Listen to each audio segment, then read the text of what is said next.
Hi, ഓടത്തെ കിച്ചണിലേക്ക് സ്വാഗതം. കുമ്പളങ്ങ കൊണ്ട് നല്ല സ്വാദുള്ള തോരൻ ഉണ്ടാക്കാം. ചോറിനും കഞ്ഞിക്കും ഒക്കെ പറ്റുന്ന കോമ്പിനേഷനാണ്. നമ്മളൊരു 300 ഗ്രാം കുമ്പളങ്ങ എടുത്തിട്ടുണ്ട്.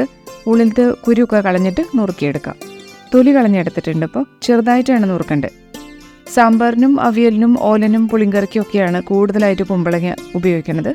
തോരൻ ഉണ്ടാക്കുമ്പോഴും നല്ല സ്വാദാണ്. നീളത്തിൽ നുറുക്കിയിട്ട് ഒന്നുകൂടി വീതി കുറയ്ക്കാം.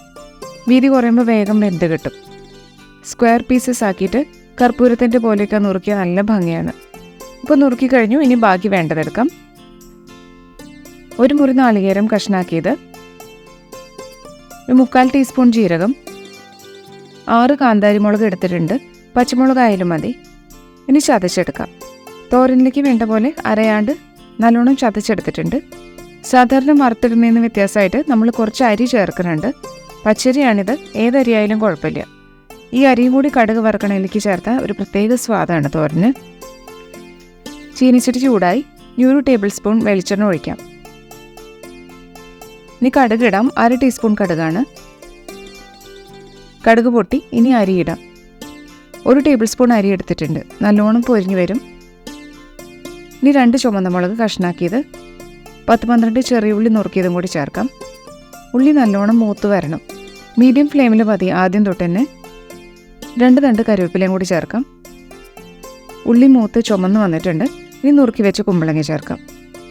നല്ലോണം ഇളക്കിയിട്ട് എണ്ണയും വറുത്തിട്ടതും എല്ലായിടത്തും ആവണ പോലെ മിക്സ് ചെയ്തിട്ട് ഫ്ലെയിം ലോ ആക്കിയിട്ട് അടച്ചു വയ്ക്കാം. നല്ലോണം യോജിച്ചു. ഇനി 1/2 കപ്പ് വെള്ളം ഒഴിക്കാം.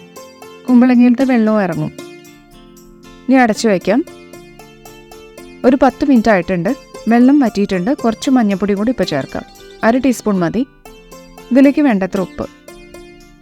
നാളികേരം ചതച്ചത് ഇട്ടിട്ട് നല്ലോണം ഇളക്കാം. കഷ്ണം വെന്തിട്ടുണ്ട്. ഇനി നാളികേരത്തിൻ്റെ ജലാംശം ഒന്ന് വറ്റണം. ആദ്യം ഉപ്പ് ചേർത്താൽ ഗുണം കുറയുന്നുള്ളതുകൊണ്ടാണ് കഷ്ണം വെന്തിട്ട് നമ്മൾ ഉപ്പ് ചേർത്തത്. ഇനി അടയ്ക്കേണ്ട കാര്യമില്ല. 2 മിനിറ്റ് വേണ്ടു. ഉപ്പ് നോക്കിയിട്ട് പോരാന്നുണ്ടെങ്കിൽ ഇപ്പം ചേർക്കാം. കുമ്പളങ്ങി തോരൻ വെച്ചാൽ കുഴഞ്ഞു പോകുന്നൊക്കെ തോന്നും. പക്ഷെ പാകത്തിന് മാത്രം വെള്ളം ഒഴിച്ചിട്ട് ചെറിയ തീയിൽ വേവിച്ചാൽ ഉതിർന്ന് നല്ല തോരനായിട്ട് കിട്ടും. സ്റ്റവ് ഓഫ് ചെയ്തിട്ട് ഈ ചീനച്ചട്ടിയിൽ തന്നെ വയ്ക്കാം. കഴിക്കാൻ നേരത്ത് വേറെ പാത്രത്തിലേക്ക് മാറ്റിയാൽ മതി. വേഗം ഉണ്ടാക്കാൻ പറ്റുന്ന കുമ്പളങ്ങ തോരൻ റെഡി ആയിട്ടുണ്ട്. എല്ലാവർക്കും ഇഷ്ടമാവുന്ന തരം സ്വാദാണ്. ചൂടോടെയാണ് കൂടുതൽ ടേസ്റ്റ്.